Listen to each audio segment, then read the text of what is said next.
का अक्षर प्राप्त हुआ है।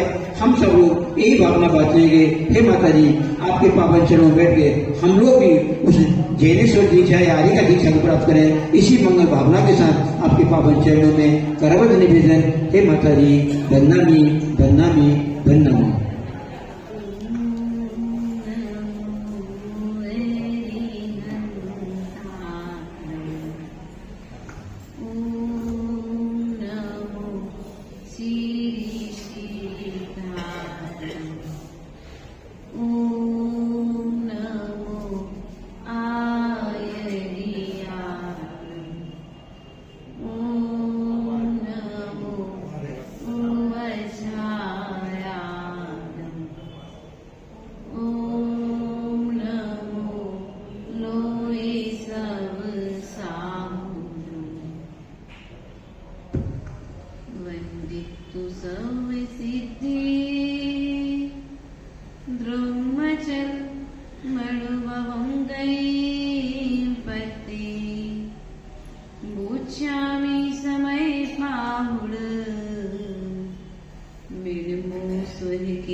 आयु अल्प है कर्म बहुत है उन्हें खपाना है,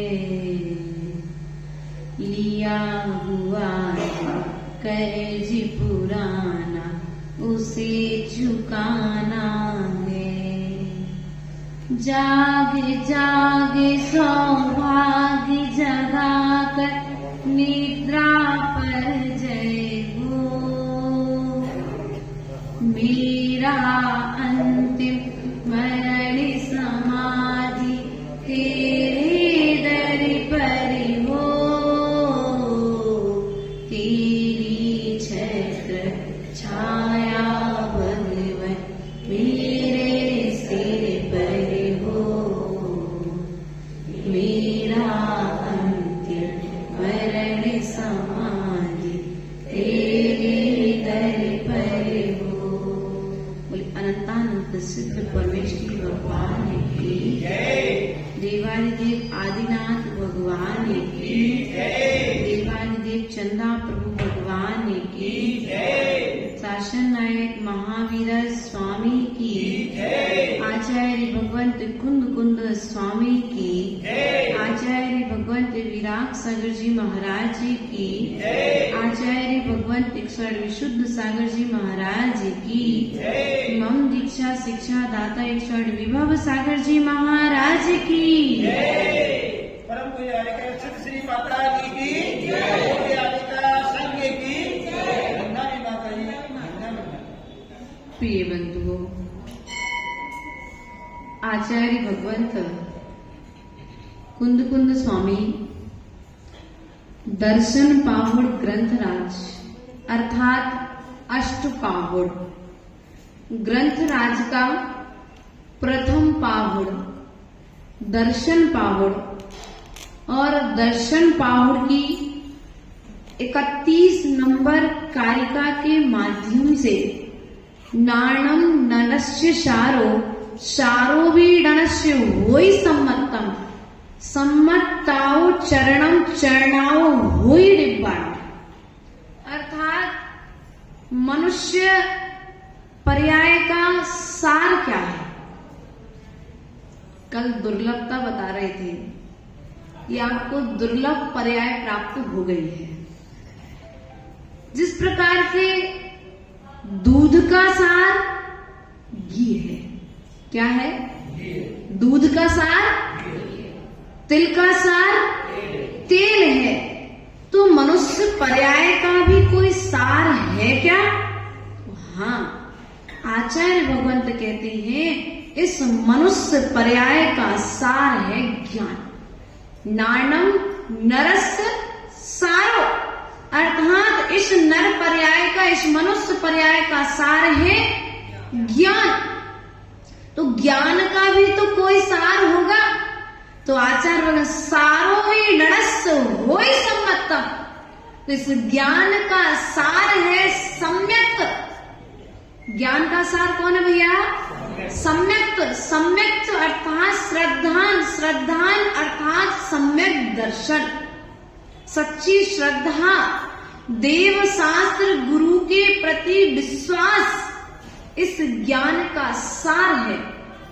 ज्ञान प्राप्त करने के बाद में भी यदि ज्ञान में संशय बना हुआ है तो ज्ञान प्राप्त करना भी सार्थक। द्रव्य 6 होती है कि 7 होती है? पदार्थ 9 ही होते हैं कि 10 होते हैं? यदि संशय बना हुआ है इस प्रकार से, गुरु की वाणी सुनने के बाद में, ज्ञान ग्रहण करने के बाद में, शास्त्रों की वाचना सुनने के बाद में यदि ये संशय बना हुआ है कि रात्रि भोजन करने वाला नरक में जाता है कि नहीं जाता, किसने देखा? यदि ये संशय बना हुआ है, अवश्य भोजन करने वाला, साप्त व्यसन को ग्रहण करने वाला जीव नरकों की वेदना को ग्रहण करता है, ऐसा आगम में आया है। लेकिन जो अज्ञान से सहत हैं वे जी क्या कहते हैं? किसने देखा स्वर्ग और नरक? अभी तो भोगने के लिए मनुष्य पर्याय मिली है, तो कर्ज लेके घी पियो, फिर बाकी पर मिला कि नहीं मिला। इस प्रकार से जो संशय करते हैं जिनवाणी पर, ऐसे जीव मनुष्य पर्याय अर्थात ज्ञान का सार, सम्यक दर्शन प्राप्त नहीं कर पाते हैं। तो सम्यक्त का भी कोई सार है क्या भैया? संजय भैया कि सुनील? संजय भैया, सम्यक दर्शन का भी कोई सार है क्या? हाँ, आचार्य भगवंत ने कहा सम्यक्त का भी सार है। सम्मताओ चरणम चरणाओ होय निर्वाणम, सम्यक्त का सार है, सम्यक दर्शन का सार है सम्यक चारित्र। क्या है बोलो तो? सिद्धालय चलना है ना? काय की तैयारी हो रही? यहाँ बैठ कर के सिद्धालय जाने की तैयारी कर रहे हैं। तो सम्यक का सार है सम्यक चारित्र। तो सम्यक चारित्र का भी कोई सार है क्या? तो आचार्य भगवत ने कहा चरणाओ होय निर्वाणम, अर्थात सम्यक चारित्र का सार है निर्वाण पद की प्राप्ति। इसलिए प्रिय बंधु, हमने जब यह जाना, ज्ञान इतना ही था कि गृहस्थ जीवन में सुख नहीं है, क्योंकि जहां पर विकल्प है, जहां पर परिग्रह है, वहां पर सुख ना तो था और ना ही होगा। सुखाभास है। क्या है भैया संजय जी? सुखाभास है, सुख नहीं है। और सुखाभास है थोड़ी देर, अभी ठंड के मौसम में आप धूप में बैठ जाओ, वो धूप आपको बहुत अच्छी लगेगी। ऐसा लगेगा भगवान ने कौन सी कृपा करी कि ठंड के मौसम में अच्छी धूप निकल आई, सुख महसूस हो रहा है। लेकिन वो धूप गर्मी के मौसम में कैसी लगती है? चुभती है, शत्रु के तरह महसूस होती है, शत्रु तुल्य तुम्हारे लिए लगती है कि थोड़ी दूर छाया हो जाती, अच्छे से विहार करके हम अपने स्थान तक पहुंच जाते। दुकान पर बैठते हो, आदि आदि सब कार्य आप लोग करते हैं, तो वही धूप का कोई दोष है क्या?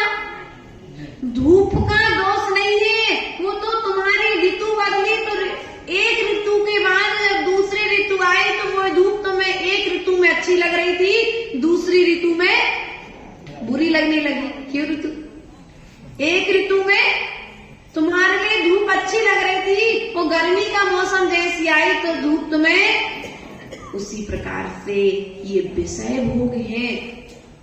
जब तक हमारे लिए थोड़ी देर के लिए पंखा सुख दे रहा है, कूलर सुख दे रहा है, एसी सुख दे रहा है, फ्रिज का पानी सुख दे रहा है, ये मिठाइयां सुख दे रही हैं, वस्त्र सुख दे रहे हैं, लेकिन जैसे ही तुम्हें इस मनुष्य पर्याय के सार का ग्रहण होगा कि भैया इस मनुष्य पर्याय से हमने आज तक उठाया क्या है, प्राप्त किया क्या है, इस मनुष्य पर्याय को हमने लगाया कहां पर है, कहां पर लगाया, विश्व में। कहां पर लगाया है? ऐसा कोई भोग है जो तुमने ना भोगा। आचार्य भगवंत जब 12 भावना का अध्ययन कराते वाषाणुपेक्षा आदि ग्रंथों के माध्यम से, तो आचार्य भगवंत उस ग्रंथ राज में कुंद कुंद स्वामी कहते हैं ऐसा कोई ग्रंथ नहीं है, ऐसा कोई भोग नहीं है जिस भोग को तुमने भोगा ना हो। ग्रंथों को पढ़ा तो है लेकिन आचरण, ज्ञान का सार, दर्शन, दर्शन का सार, चारित्र, चारित्र का सार, निर्दोष, निर्वाण, निर्दोष चारित्र का सार है। इसलिए प्रिय बंधु, सार को ग्रहण करने का प्रयास करो। व्यापार खोलते हो, क्या विचार करते हो, फायदा बोलो तो, नुकसान कितना होगा, फायदा?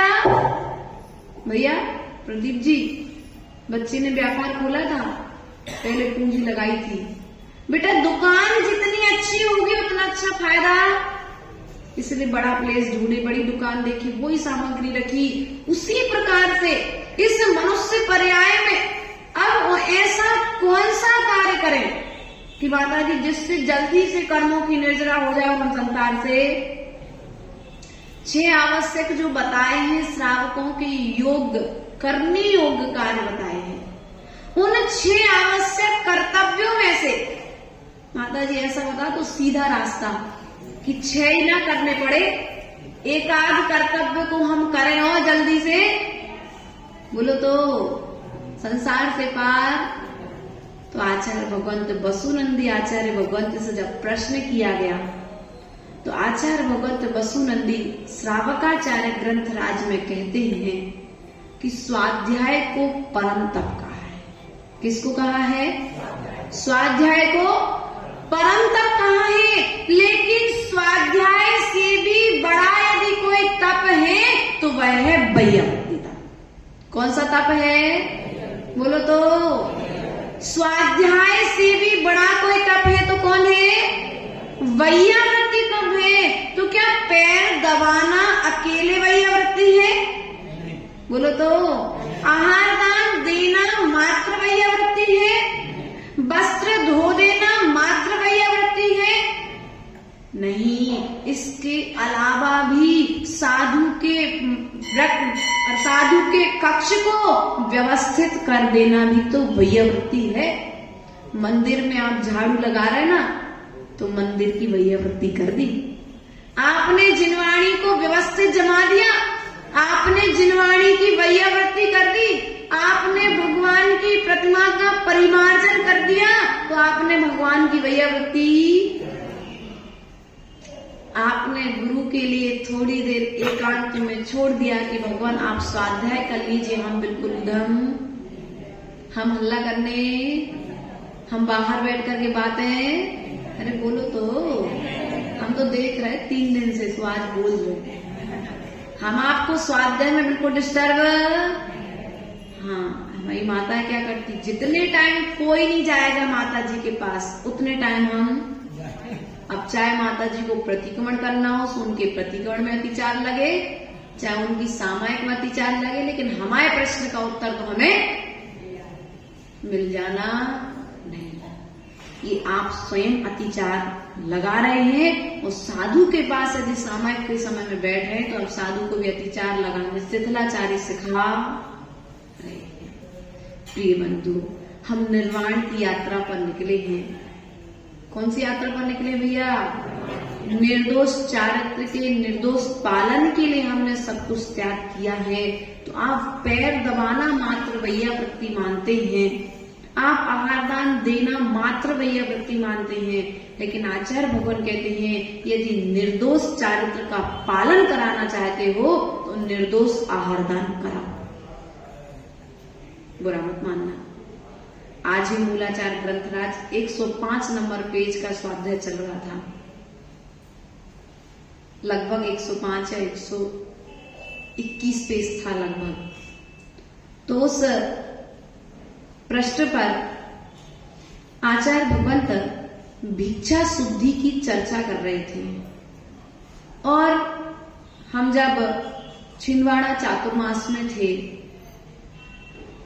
एक ब्रह्मचारिणी बहन बहुत सारी वस्तुएं जो घर पर नहीं बना सकते, मीनाक्षी ध्यान रखना कि अब तुम हाईलाइट हो चुकी हो, सागर चतुर्मास की महिला मंडल में अध्यक्ष रही सो, सबका ध्यान तुम पर रहेगा, है ना, और कोषाध्यक्ष भी ध्यान रखना। आप लोग 4 महीने जितने लोग नहीं जुड़े उससे ज्यादा आप लोग जुड़े रहे, जितने लोग एक सभा मंडप पर बैठे ध्यान रखना, जो वस्तु तुम अपनी आंखों से स्वयं बनते हुए ना देख लो वो चीज कभी साधु को मत चलाना।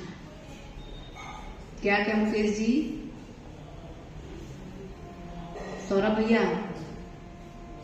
जो चीज अपनी आंखों से बनते हुए ना देख लो वो चीज साधु को, भैया हमें तो आप बधाओ, पहले विधि दिखाओ।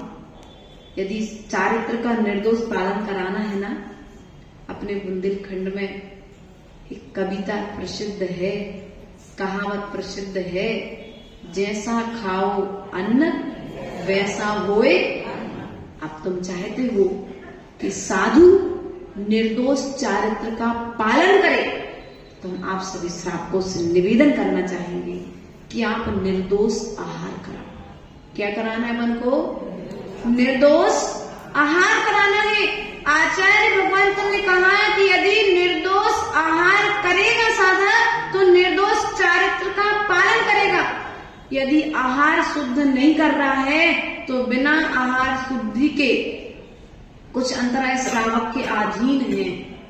अब उनमें हम लोग ज्यादा डीपली जा नहीं पाते क्योंकि हमारी व्यवस्था वहां तक नहीं है। मात्र इतना मान करके कर लेते, मन शुद्धि, वचन शुद्धि, काय शुद्धि में अपनी अंजलि तक आहार को।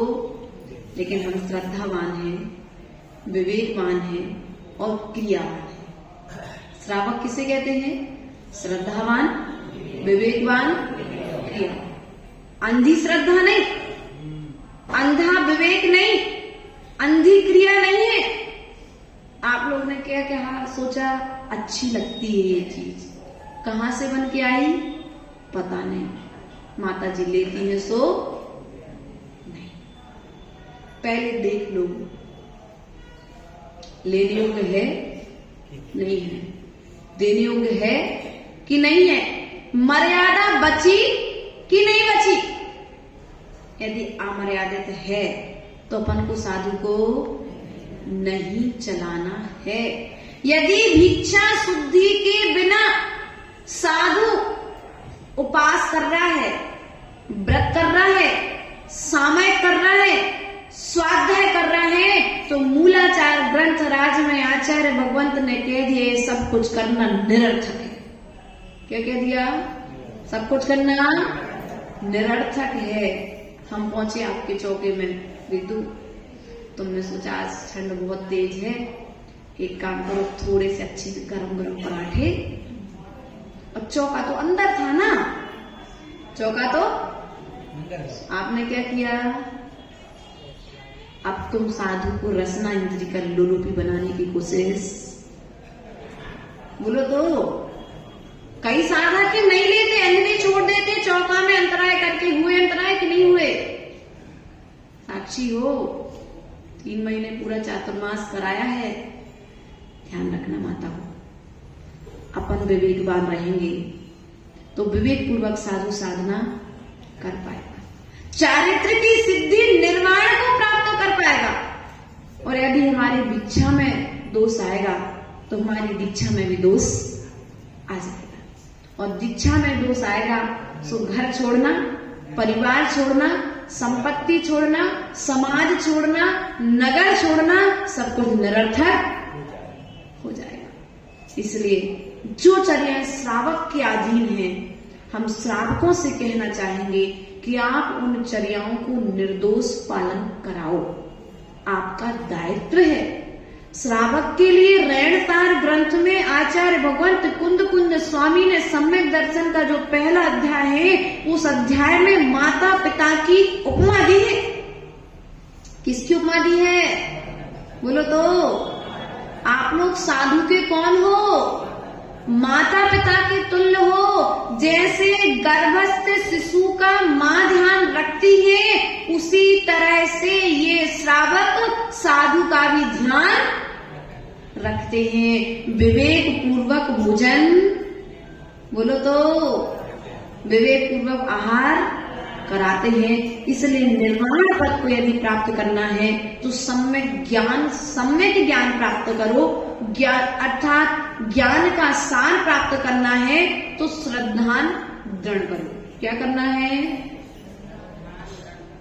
सुन साधु बचन हर्षि मैना, नहीं झूठे होए मुनि के बहना। क्या सोचा? बोलो तो, नहीं झूठे होए मुनि के बहना, अर्थात उनके वचन। करी श्रद्धा करके सिद्ध चक्र की ठानी, फल पायो मैना। मात्र मुनिराज ने कह दिया कि तुम्हारे लिए क्या करना है? सिद्ध चक्र विधान करना है। इतना दृढ़ श्रद्धान आज हम श्रावकों का है क्या? कि भैया गोलू मामा जी, मामा तो हो, कंस तो नहीं, मामा तो हो, लेकिन ऐसे मामा बनो कि तुम भी एक दिन निर्वाण पद की तैयारी कर सको। वैया वृत्ति तो कर रहे हो, साधु का ध्यान रख रहे हो, बहुत अच्छी बात है, लेकिन निर्वाण पद की तैयारी कितनी चल रही है? विषयों का त्याग कितना चल रहा है? हमारे व्यसन त्याग हुए? आप नहीं करते, मात्र एक व्यसन करते, उसका भी हम त्याग हम नहीं कराएंगे, आप स्वयं त्याग करोगे समय रहते। क्योंकि कुछ चीजें समय के साथ होती हैं तो वे आनंद को प्रदान करती हैं। इसलिए प्रिय बंधुओं, कि गुरु के वचनों पर कभी श्रद्धा शंका, बोलो तो, अरे ऐसी तो मुझ के महाराज रे का तरह, ऐसा कह देना, ऐसी तो सभी जने कहता रहे तो सभी जने दीक्षा नहीं ले। नहीं, चौका लगाए वाले क्यों सेतु हुई? चौका कौन लगाएगा? माता जी, इसलिए हमें दीक्षा नहीं। पहले तो तुम मोक्ष मार्ग के विषय में विचार करो कि मैं निर्ग्रंथ दीक्षा को धारण करूंगा। जब मेरे शरीर में सामर्थ्य नहीं रहेगा तो मैं एक श्रेष्ठ श्रावक बनूंगा, अर्थात सच्चा सम्यक दृष्टि बनूंगा। कभी देव शास्त्र और गुरु के वचनों पर शंका अपन करते कि नहीं करते हैं? वचनों की तो छोड़ो, हम गुरु पे शंका करते हैं, करते कि नहीं करते? जो करते हैं तो हमारा आपसे विनम्र निवेदन है कि अगर आपको ज्ञान हो गया है जिनवाणी का, तो ज्ञान का सार है सम्यक दर्शन, निसंकित, निकांक्षित, निर्विचिकित्सा, अमूर्त दृष्टि, उपगूहन, स्थितिकरण, वात्सल्य और प्रभाव। क्या करना है आपको? बोलो तो। मंदिर के शिखर पर ध्वजा चढ़ा पाओ चाहे नहीं चढ़ा पाओ, लेकिन तुम्हारे इस नगर में यदि कोई साधु आ रहा है और तुम्हारे नगर से यदि कोई साधु जा रहा है तो उनके साथ में तुम कमंडल पकड़ के यदि चलोगे तो जिन शासन की प्रभावना अपने आप आपको प्रभावना करनी है ना, तो पहले वात्सल्य, बोलो तो, वात्सल्य रखना नहीं पड़ेगा। जितना वात्सल्य अपने गर्भ से जन्मी हुई संतान के प्रति रखते हो सौरभ भैया, दोषों को छिपाना उगूहन नहीं है। लोगों ने कहा दोषों को छिपाना उगूहन है क्या? बताओ ओ चेयरमैन हो, बहुत अच्छा स्वाध्याय करते हो, हम सुनेंगे दोपहर में 2 बजे आपसे। क्या कहा? दोषों को छिपाने का नाम उगूहन नहीं है। दोषों को ढक करके उसके पश्चात उनका स्थितिकरण करना। क्या करना है? पंडित जी साहब गलत तो नहीं कह रहे? लोग कहते हैं माता जी आप तो दोषों को छिपाने की कला बताते हो, हमने कहा दोषों को छिपाने की कला हमारे आचार्य समंतभद्र स्वामी ने और श्रावकाचार्य में नहीं बताई है, तो हम क्या बताएंगे? क्योंकि उन्होंने हमें जो सिखाया है वही हम आपके लिए। समंतभद्र स्वामी ने एक सेठ की कहानी बताई थी। उन्होंने कहा था कि एक क्षुल्लक का भेष बना करके मंदिर में प्रवेश कर गया कोई श्रावक, और छत्र चवर आदि चोरी करके अर्धरात्रि में निकला, लेकिन उस छत्र चवर पर रत्न आदि होने के कारण वे चमक गए। और जब वे चमक गए तो कोतवालों ने देख लिया, और जब कोतवालों ने देख लिया तो पहुंचे सेठ के घर पर कि वह चोर आपके घर में ही। तो सेठ ने क्या कहा था कि भैया वो छत्र चवर तो बोलो तो मैंने बुलवाए थे। अब सेठ जी ने तो झूठ बोल दिया, तो सेठ जी को सजा मिलना चाहिए अपने हिसाब से, वर्तमान की सोच के हिसाब से।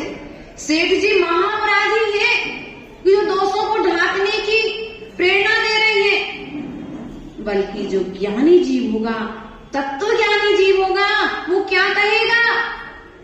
भैया नहीं, यदि उस समय सेठ जी उस दोष को नहीं ढांकते तो पूरा क्षुल्लक भेष बदनाम हो जाता।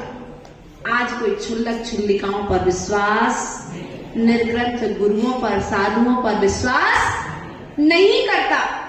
उस समय उन्होंने दोष को ढांका, और ढांकने के पश्चात वह जीव अश्रुपात करने लगा कि देखो तो सेठ की करुणा कि उसने मुझे मरने से बचा लिया, मेरा पाप जानते हुए भी। उसने सेठ से जाकर के पूछा, बोले भैया मैंने तुम्हें नहीं बचाया, मैंने जैन धर्म की ध्वजा को बचाया। और आप लोग क्या करते हो? हमारा दीक्षा दिवस मना रहे ना आज चुल्ली का दीक्षा दिवस है, श्रवण कुमारी दीक्षा दिवस है। 2016 में आज के दिन आचार्य गुरुदेव की कृपा हम पर बरसी थी। एक नियम ले लेना, जो नियम हमने अपने गुरु से लिया था कि मैं कभी किसी मुनिराज की निंदा ना करूंगे और ना कभी सुनेंगे। क्या कहा? ना कभी करेंगे और ना कभी सुनेंगे। क्योंकि लोग हमारे पास कुछ कहेंगे और तुम्हारे पास कुछ कहेंगे, और साधु साधु में फिर भेद करके झगड़ा और निंदा करना नीच गोत्र का कारण है। जिनसेन स्वामी ने हरिवंश पुराण में लिखा है, संजय भैया हरिवंश पुराण पढ़ना। हरिवंश पुराण में जिनसेन स्वामी ने लिखा है कि उच्च गोत्र कौन जाता है? जो 3 लोक के नाथ की भक्ति करता है, सम्यक दृष्टि जीवों की वंदना करता है, महाव्रतियों की आराधना करता है, उनकी वैयावृत्ति करता है, जिनवाणी का स्वाध्याय करता है, ऐसा सम्यक दृष्टि आत्मा उच्च गोत्र को प्राप्त करता है। और जो इन तीनों की निंदा करता है वह जीव नीच गोत्र को प्राप्त करता है।